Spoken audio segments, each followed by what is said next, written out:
Ya, pemirsa, dalam sidang tuntutan hari ini atau sidang ke-19 kasus penodaan agama dengan terdakwa Basuki Cahayapurnama, seperti Anda saksikan tadi bahwa jaksa penuntut umum menjatuhkan atau menuntut 1 tahun penjara pidana penjara untuk Basuki Cahayapurnama dengan masa percobaan 2 tahun. Apa sebenarnya kemudian isi dari tuntutan dari jaksa penuntut umum ini? Kita telah tersambung dengan Made Dharma Weda, pakar hukum pidana dari Universitas Krishna Dwi Payana. Iya, selamat siang Pak Made.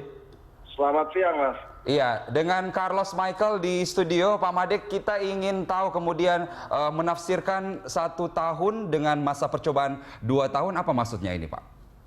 Ya, saya melihat begini, tuntutan ini kan kalau dikatakan tadi disampaikan oleh penuntut umum bahwa tindakan si terdakwa ini sudah menimbulkan pergolakan, ya itu dengan tuntutan 1 tahun itu saya kira itu tuntutan main-main itu, ya main-main nggak serius itu jaksanya, ya seharusnya yang dikemukakan adalah pemenuhan unsur, ya unsur tindak pidana.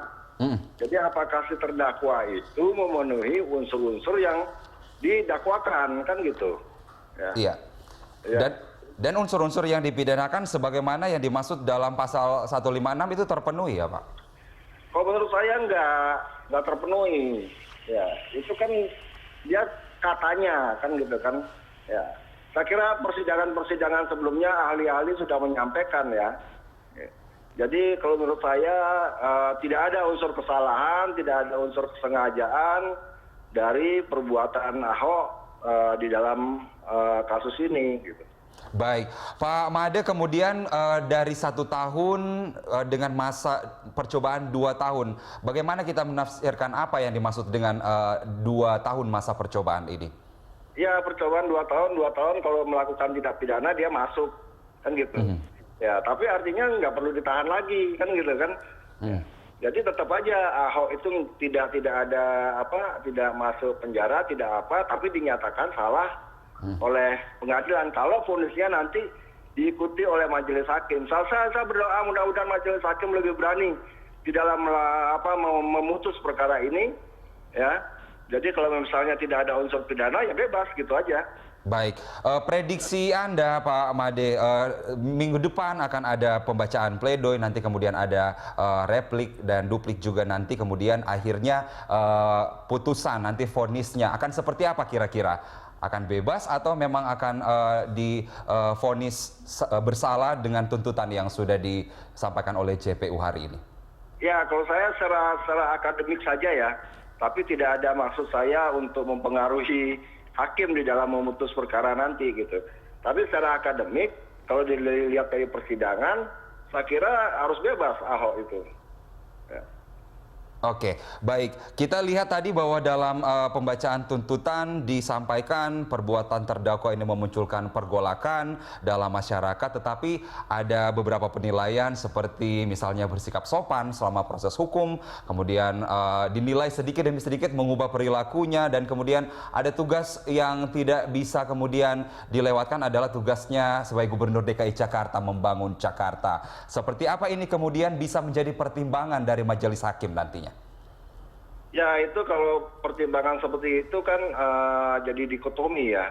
Di satu sisi menuntut, tapi di sisi lain seperti itu. Nah, pergolakan kan semua orang tahu pergolakan itu bukan karena ucapan yang dikemukakan oleh Ahok, tapi pergulatan itu adalah pergulatan untuk kalau saya melihat adalah untuk menggagalkan Ahok sebagai gubernur, kan gitu aja.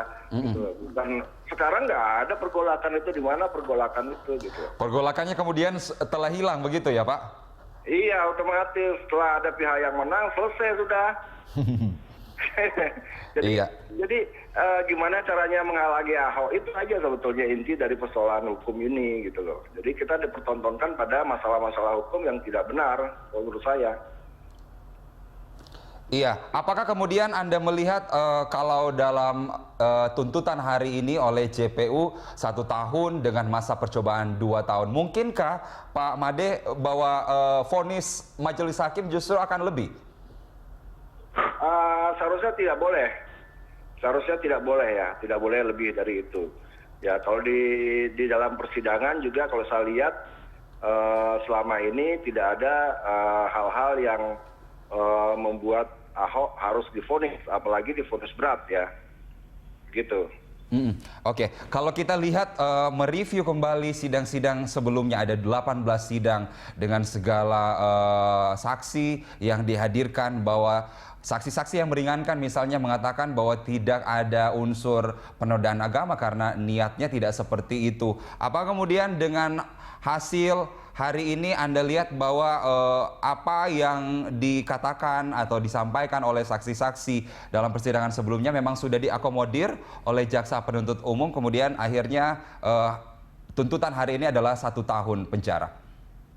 Ya, sebetulnya kalau saya lihat ini juga kenapa saya tadi katakan ini jaksa main-main, karena sidang yang lalu kan masalah mengetik aja nggak beres kan. Masa sebagai jaksa seperti itu, kan begitu. Ya udah biasa lah ngetik-ngetik sekarang gitu. Jadi ada keraguan, ya keraguan ini sudah terlanjur disidangkan, ya sudah kasih aja vonisnya vonis tanggung, kan begitu. Baik. Ya. Tapi pada intinya bahwa kemudian pasal 156 KUHP itu sendiri sudah kemudian merepresentasikan apa yang kemudian terjadi dalam proses hukum di 18 sidang-sidang sebelumnya ya Pak? Ya, cuman unsur-unsurnya menurut saya tidak terbukti itu. Baik, terima kasih Pak Made Darmaweda, pakar hukum pidana dari Universitas Krishna Dwipayana sudah bergabung bersama kami. Selamat bertugas kembali Pak Made.